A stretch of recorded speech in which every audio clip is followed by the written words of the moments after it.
ततो नृतं मदं कामं रजो बैरम पंचमम। पांचवा कलयुग का बांस दिया भगवान ने, तो वो दिया तेरा पांचवा बांस सोने में होगा। लेकिन गीता में भगवान कह रहे हैं वृक्षों में पीपल में हूं, पशुओं में गाय में हूं, मनुष्यों में ब्राह्मण में हूं, तो इन वर्णों में, इन धातुओं में स्वर्ण में हूं, तो फिर कलयुग और भगवान दोनों इस स्वर्ण में कैसे आए? ध्यान से समझना।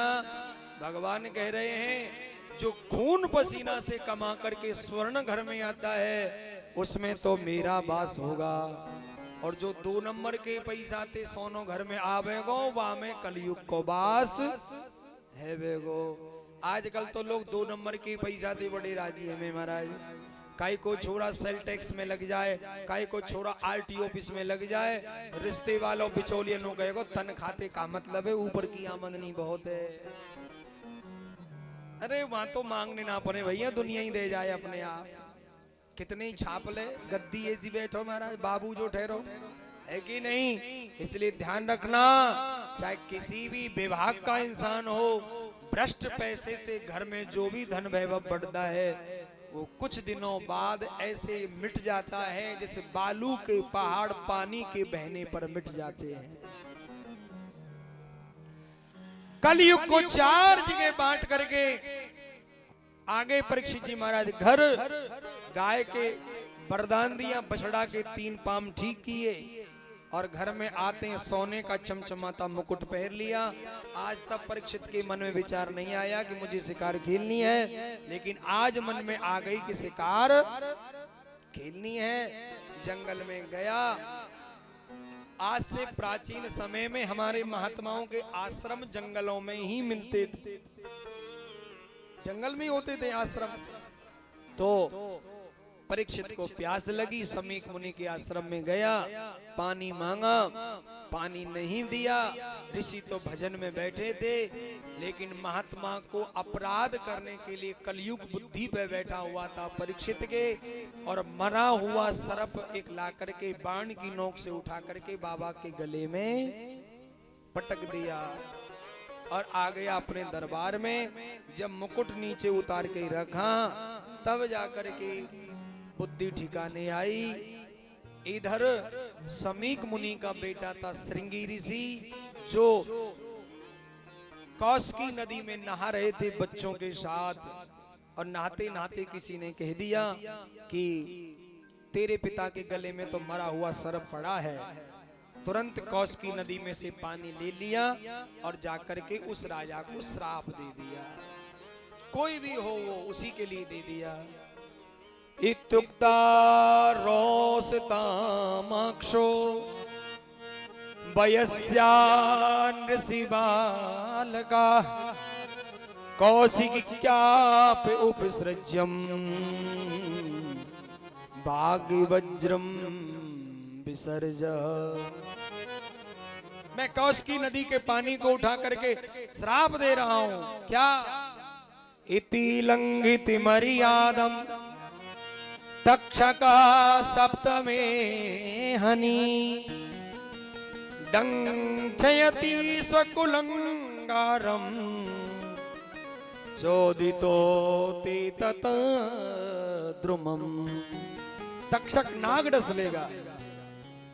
पिताजी की पास आए, मरे हुए गले में से सर्प को निकाल के बाहर पटका।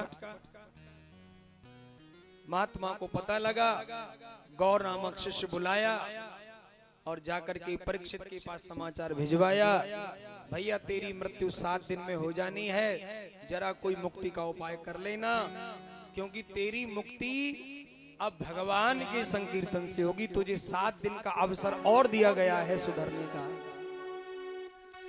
तुरंत परीक्षित जी महाराज ने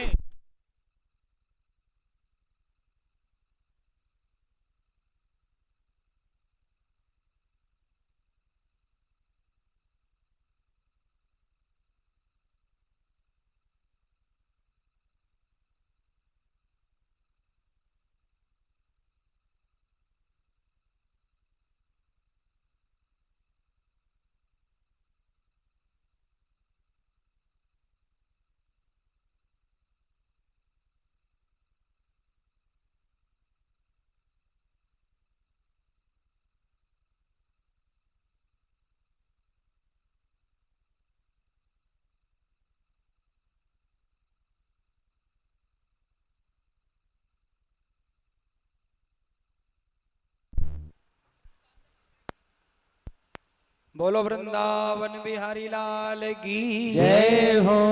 जय जय श्री राधे। परीक्षित जी ने अपने बेटा जन्मेजय को राजगद्दी दी और राजगद्दी दे करके तुरंत भगवान के धाम की ओर जा रहे हैं, संतों के पास जा रहे हैं और भगवान से प्रार्थना कर रहे हैं, प्रभु मुझे अपने धाम बुला लो, मैं आपके पल्ले पार जाना चाहता हूं।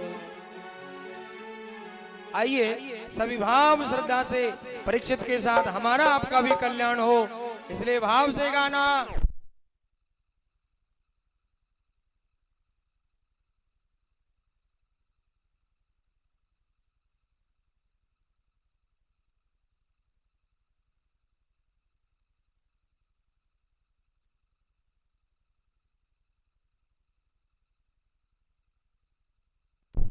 परीक्षित जी महाराज प्रभु चरणों का आश्रय लेते हुए जा रहे हैं और हम उन्हीं के साथ में ही अपनी भी नैया को पार लगा लें। आइए सभी लोग भाव श्रद्धा से गाना। बोलो बांके बिहारी लाल की देव नारायण भगवान की।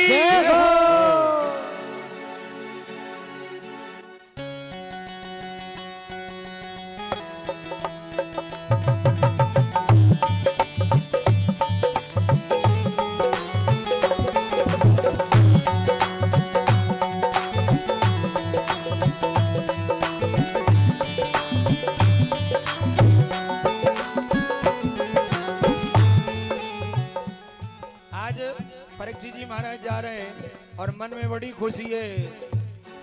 कन्हैया ले चल परली पार, समरिया ले चल परली पार, कन्हैया ले चल परली पार, कन्हैया ले चल परली पार।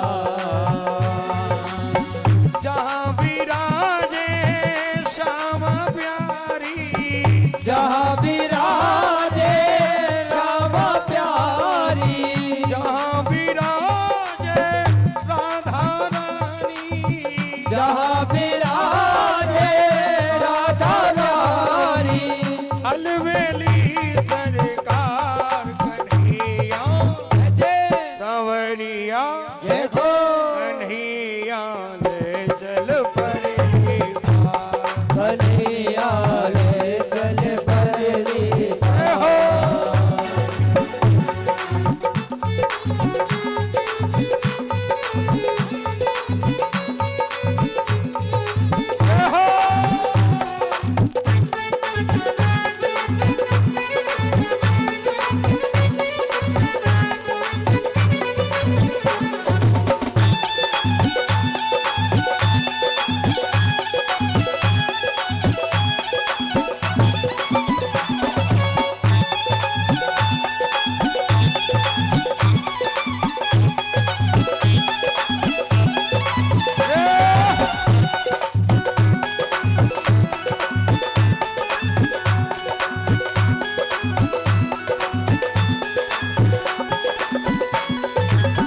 गुण अब गुण सब